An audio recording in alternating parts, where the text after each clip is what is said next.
ایک سوال میں آپ سے پوچھتا ہوں، آپ کے پاس کوئی ایسا شخص آیا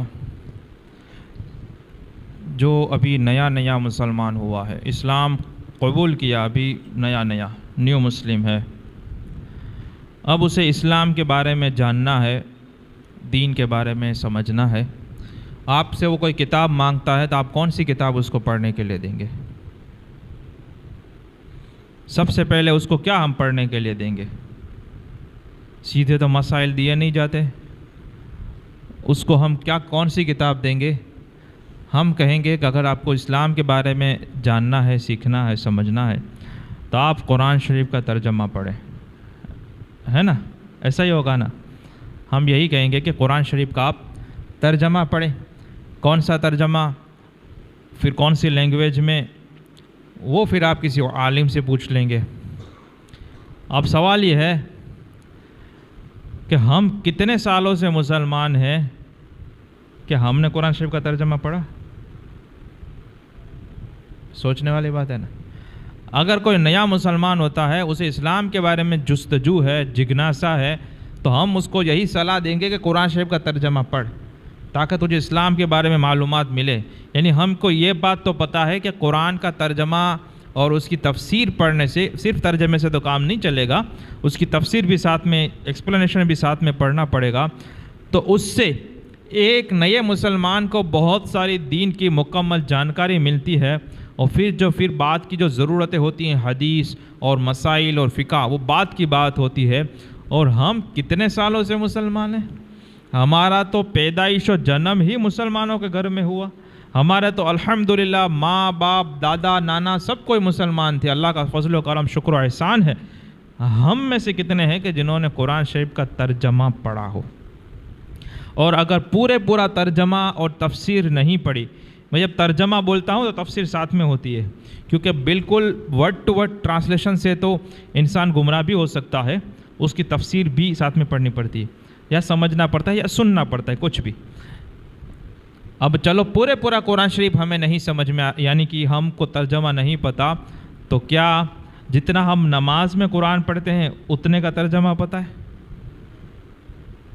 وہ بھی نہیں پتہ۔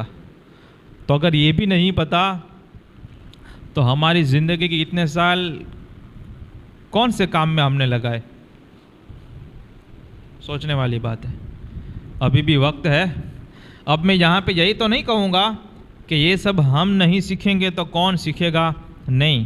اگر ہم نہیں سیکھیں تو ہمیں ختم کر دیا جائے گا، ہمیں قتل کر دیا جائے گا، ہمارے گھروں پہ بلڈوزر چلا دیے جائیں گے، ہمارے دکانوں کو خراخ کر دیا جائے گا، ہماری بہن بیٹیوں کی عزتیں لوٹی جائیں گی، ہمیں نیستہ نابود کر دیا جائے گا، اور اس کے بعد اللہ تعالیٰ اس قوم کو ہدایت دے گا جو صرف اس سے محبت کرتی ہوگی، اللہ ان سے محبت کرتا ہوگا، اور وہ کسی کی ملامت کرنے والے کی ملامت کو وہ نہیں دیکھا کریں گے۔ تو یہاں پہ ایسا نہیں کہ ہم نہیں کریں گے تو اللہ کو ہماری ضرورت ہی نہیں، پھر ویسے بھی اللہ تو بے نیاز ہے، تو وہ ضرورت ہماری ہے۔ اگر ہم ہمارے ایمان کو بچانا چاہتے ہیں اور دنیا سے ہمارے ایمان کو لے کر جانا چاہتے ہیں، ہمارے گھروں میں، ہمارے سماج میں، ہمارے معاشرے اور سوسائٹی میں ہمارے دین، مذہب اور دھرم کی رکشا کرنا چاہتے ہیں، اس کی حفاظت کرنا چاہتے ہیں، تو ہمارے لیے ضروری ہے کہ قرآن اور جو کچھ وہ باتیں ہیں اس کو صرف رسماً اور فارمالٹی کے طور پر نہ کیا جائے، بلکہ اس کو سمجھنے کی کوشش کی جائے۔ تو سمجھیں گے نا؟ نہیں سمجھیں گے تو پھینک دیے جاؤ گے، ایسے پھینک دیے جاؤ گے کہ پھر کہ گلی گلی تباہ، ٹھوکریں سب کی کھائیں کیوں، دل کو جو عقل دے خدا، تیری گلی سے جائیں کیوں۔ آج جس دھندے کو خدا بنا لیا اور جس تجارت کو لوگوں نے، مسلمانوں نے خدا بنا لیا، اور اس کے لیے نمازیں جا رہی، جماعتیں جا رہی، زکوٰۃ نہیں نکالنی اور قربانیاں نہیں کرنی، اور مال سے محبت اتنی ہے، پھر وہی تجارت اور دھندے کا بائیکاٹ کر دیا جائے گا، تم سے کوئی خریدنے والا ہی نہیں ملے گا آپ کو، پھر کہاں جاؤ گے؟ پھر کہو گے کہ اب اللہ رحم کرے، یہ اللہ رحم ہی تو کر رہا ہے کہ مہلت دے رہا ہے ہمیں۔ اب ترجمہ سماعت کریں۔ ثنا ہم پڑھتے ہیں سبحانک اللہم اے اللہ تجھے پاکی ہے، و بحمدکا تو تیری حمد کرتا ہوں میں، و تبارک اسمکا تیرا نام برکتوں والا ہے، و تعالی جدکا تیری شان بہت عظمت اور بلند ہے، ولا الہ غیرک تیرے سوا کوئی عبادت کے لائق نہیں۔ اس کے بعد ہمیں پڑھنا ہے سورہ فاتحہ۔ سورہ فاتحہ پڑھنی ہے یعنی کہ قرآن کی تلاوت کرنی ہے، قرآن پڑھنا ہے۔ اللہ تعالیٰ قرآن شریف میں فرماتا ہے کہ جب تو قرآن پڑھنے شروع کر فاستعذ باللہ من الشیطان الرجیم، تو شیطان مردود سے پہلے اللہ کی پناہ مانگ، تاکہ شیطان تجھے وہ قرآن پڑھنے کے دوران وسوسے نہ ڈالے اور تجھے گمراہ نہ کرے۔ اس لیے ہم پہلے پڑھتے ہیں اعوذ باللہ من الشیطان الرجیم، کہ میں اللہ کی پناہ چاہتا ہوں شیطان مردود سے۔ مردود یعنی جسے ریجیکٹ کر دیا گیا ہو، جسے لعنت کے ساتھ اور فٹکار کے ساتھ اپنے در سے بھگا دیا گیا، اسے ایسے مردود شیطان سے ہم اللہ کے پہلے پناہ مانگ لیتے ہیں تاکہ یہ ہمیں بیچ میں پریشان نہ کرے۔ پھر برکت کے لیے ہم بسم اللہ پڑھتے ہیں، تسمیہ بسم اللہ الرحمن الرحیم، اللہ کے نام سے شروع جو نہایت رحم والا مہربان ہے نا۔ یہ اب سورہ فاتحہ شروع ہوتی ہے۔ کتنی پیاری صورت ہے کہ فرماتے ہیں، جیسے ہم نے سنا کہ کیسے اللہ کی پاکی ہے، اللہ کی شان ہے، ہم نے وہ تراویح والی دعا کا بھی ترجمہ کیا، سبحان ذی الملک والملکوت سبحان ذی العزت، وہ بھی قل اللہم مالک الملک والی آیت کا بھی ترجمہ ہم نے سنا کہ اتنی بڑی شان ہے۔ برہمان کے بارے میں سنا ہم نے، وہ فنگر پرنٹ اور آواز اور چہرے، وہ بہت کچھ اس میں بیان ہم نے کیا۔ وہ جب اللہ کی شان ہے تو اس سے پھر ہم یہ سمجھ گئے کہ ساری تعریفیں کس کے لیے ہیں؟ اللہ تبارک و تعالیٰ کے لیے ہے۔ تو ہم کہتے ہیں الحمدللہ رب العالمین، کہ تمام تعریف اللہ رب العالمین کے لیے ہے۔ اب تعریف تو ہم بھی ایک دوسرے کی کرتے ہیں، تعریف تو ہمیں کوئی چیز اچھی آتی ہے تب بھی ہم کرتے ہیں، لیکن آپ سمجھ سکتے ہیں کہ جب کسی چیز کی تعریف کی جائے، اگر اس ٹیبل کی تعریف کی جائے تو اصل میں اس کے بنانے والے کی تعریف ہے۔ اگر کھانا اچھا بنتا ہے اور ہم کہتے ہیں کہ کھانا آج بہت اچھا تھا، بہت لذیذ تھا، پھر فوراً سوال ہوتا ہے کہ بنایا کس نے؟ پوچھتے ہیں کہ نہیں پوچھتے؟ کہیں پہ کوئی بھی جگہ پہ ہم جاتے ہیں، اگر مکان بناتے ہیں اور کسی کی جگہ ہم دیکھتے ہیں کہ بہت اچھا خوبصورت بنایا ہے، تو اب کہتے ہیں کہ ماشاءاللہ مکان، جگہ، یہ وہ بہت اچھا ہے، پھر نیکسٹ سوال فوراً یہ ہوتا ہے بنایا کس نے ہے؟ ہمیں بھی اس سے بنوانا ہے۔ سمجھ میں آ رہی ہے بات؟ تو کسی بھی صنعت جو ہوتی ہے، کوئی بھی جو چیز جس کی تعریف کی جاتی ہے تو اصل میں اس کے بنانے والے کی تعریف کی جاتی ہے۔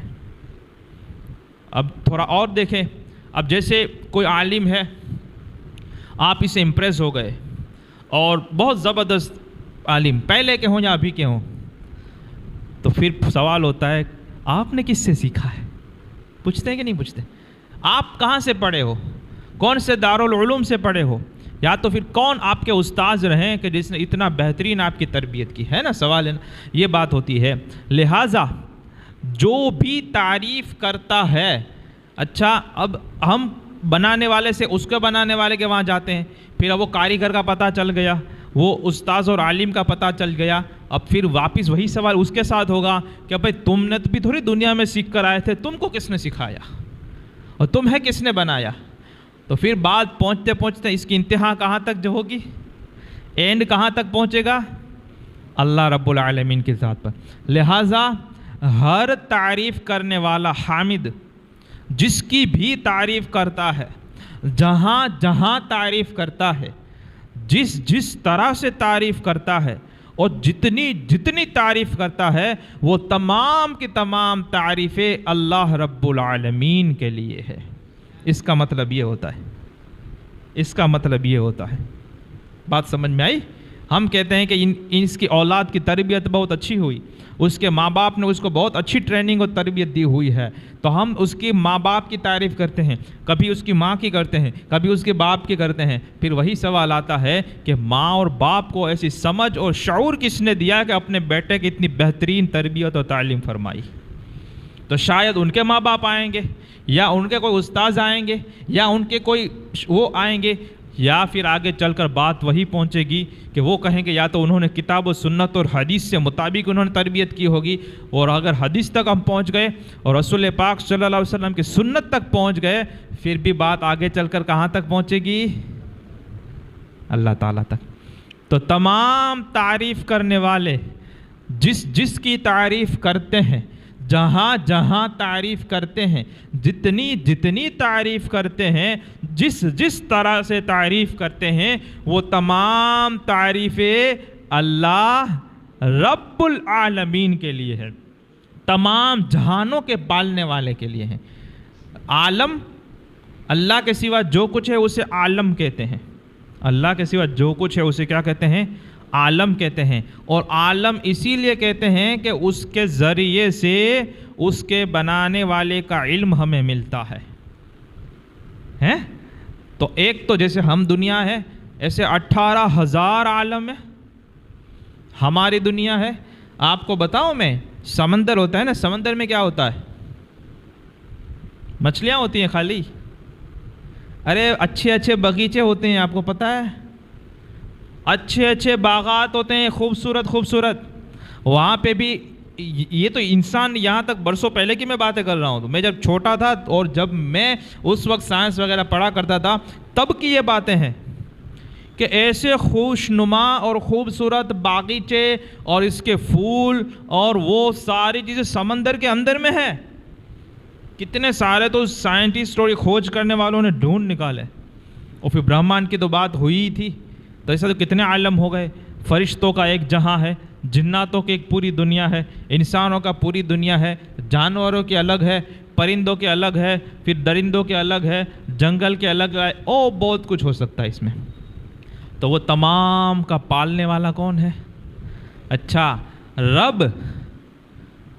کیسا پیارا جملہ ہے رب، یہاں پہ رب کہا گیا، خالق پیدا کرنے والا، مالک ملکیت رکھنے والا، اور رب کہتے ہیں پالنے والے کو۔ اب مجھے بتاؤ پالنا کسے کہتے ہیں؟ سوال ہے نا، پالنا کسے کہتے ہیں؟ ایک تو ہے پیدا کرنا، سرجنہار، ایک سرجنہار ہوتا ہے، خالق ہوتا ہے، پیدا کر دیتا ہے۔ ایک ہوتا ہے پالنے والا۔ پالنے والا وہ ہوتا ہے کہ جو بالکل چیز پیدا ہوتی ہے، نئی ہوتی ہے، اس کو ضرورت کے مطابق بتدریج، یعنی سٹیپ بائی سٹیپ اس کی مصلحتوں کو دیکھتے ہوئے وہ ایسے دھیرے اس کو پروان چڑھاتی ہے کہ وہ کہاں سے کہاں تک بالکل اچھا خاصا تندرست ہو جاتا ہے۔ جیسے ایک چھوٹا سا پودا ہے، بیج ڈالا ہم نے، اتنی سی کومل پھٹی اس میں سے، اور وہ زبردست درخت وہ کیسے بنے گا؟ ایسے ہی چھوڑ دیں گے تو کیا ہوگا؟ اور بہت زیادہ پانی دے دیں گے تو کیا ہوگا؟ اور بالکل بھی پانی نہیں دیں گے تو کیا ہوگا؟ اور بہت زیادہ سورج کی گرمی لگ گئی تو کیا ہوگا؟ اور بالکل بھی گرمی نہ لگی، بالکل آپ نے اس کو چھاؤں میں، کوئی چھائے میں، اس کو سائے میں آپ نے رکھا تو کیا ہوگا؟ اس کا وکاس نہیں ہوگا نا۔ سب چیزوں میں زیادہ پانی ملے تو بھی مر جائے گا، بالکل پانی نہ ملے تو بھی مر جائے گا، بالکل سورج کی روشنی نہ ملے تو بھی ختم، اور اتنی زیادہ ملے تو بھی جل جائے گا۔ اور اس کو اگر ہوا بہت زہریلی ہوا ملے اور خوشنما واتاورن نہ ملے تو بھی اس کا پروان وہ بڑا نہیں ہوگا، وہ چھوڑ، اور بالکل ہوا نہ ملے، آپ اس کو ڈبے میں بند کر کے رکھ دو تو بھی وہ پروان نہیں چلے گا۔ تو وہ جو سٹیپ بائی سٹیپ ضرورت کے مطابق جو پروان چلاتا ہے، جو پالتا ہے، اسے پالنہار کہتے ہیں، اسے رب کہتے ہیں۔ ایک چھوٹا سا بچہ ماں کی پیٹ میں ہوتا ہے، اب نہ دانت نہ منہ نہ کچھ نہیں، تو اس کو کھانے کا انتظام اللہ نے الگ طریقے سے کیا۔ بچہ کے پیدائش ہوئی، دانت نہیں، کھانے کی ضرورت، سانس لے رہا ہے، اب کھانے کا انتظام اللہ نے وہ کیا کہ ماں کی چھاتی میں دودھ عطا فرمایا۔ ہے کوئی دنیا میں ایسی ٹیکنالوجی کہ جو خون میں سے دودھ بنا دے؟ اس کو کہتے ہیں پالنے والا۔ اب بچے کو 2 سال تک دودھ کی ضرورت دیا، ساتھ میں وہاں پہ اس نے دانتوں کا انتظام بھی کیا۔ اب وہاں سے دانت بھی آ رہے ہیں، 1 2 2 3 3 4 4 2 2 3 3 4 4، اس طرح سے دانت بھی آ رہے ہیں، پھر داڑھیں بھی آ رہی ہیں۔ پہلے دانت آئے، اب وزنی چیز اور سخت چیز کے لیے اب داڑھیں بھی دی. اب 2 سال تک اس کا منہ اس قابل ہو گیا کہ وہ چبا کے کھا سکتا ہے. اب وہاں پہ دودھ چھوڑانا بھی ہے. اب جیسے ہی بچے نے دودھ چھوڑا وہاں اس کی چھاتی میں دودھ آنا بھی بند. اللہ اکبر، کیسا زبردست انتظام. ضرورت تھی تبھی آیا، پیدا ہونے سے پہلے بھی دودھ نہیں اور ضرورت پوری ہونے کے بعد بھی دودھ نہیں. کیسا زبردست نظام. اس کو کہتے ہیں پالنے والا.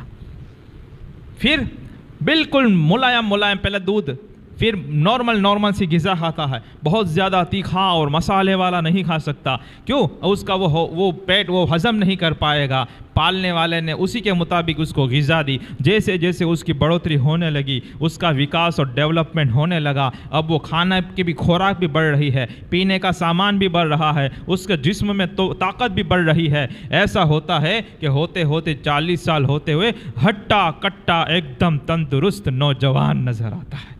پہلوان کی طرح کھڑا رہ جاتا ہے. تراویح اتنی پوری رات پڑھ سکتا ہے.